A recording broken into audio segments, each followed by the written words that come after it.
starting point for this project was in April 1943, and it really happened with a move to a new camp. This camp had actually got overcrowded, and what happened was the escape committee actually moved intact to this new camp. Now, the camp itself was pretty much set up to house the most difficult prisoners within the German Reich. So they basically, what I mean by difficult, sort of like hardened escapers that had tried previous attempts. And Roger Bushell, who really was he was called the Big X, or the head of the escape committee, was the project manager.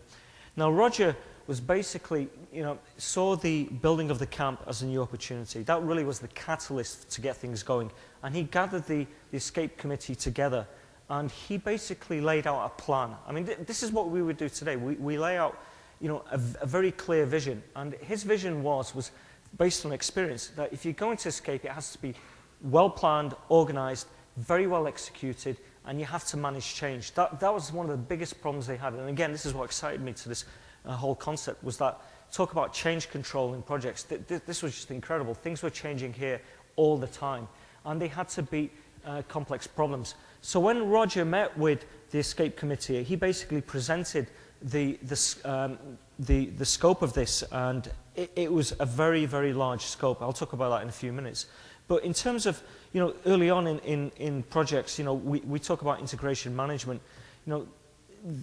This was a key part of this project. They were not only going to run forth with this project, but they were going to monitor this project, and they were going to control it. They were going to collect metrics, and I'll show you how in terms of the way they were proceeding with this project itself. Another aspect of it was they did actually come up with, what we'd call a plan today. But there was nothing written down, there was no documentation at all. And again, this is another surprising thing, in today's world where we're so dependent on spreadsheets and project manager, software and all this stuff and writing stuff down. They had nothing. It was all basically based on people's heads, because they had to keep this secret.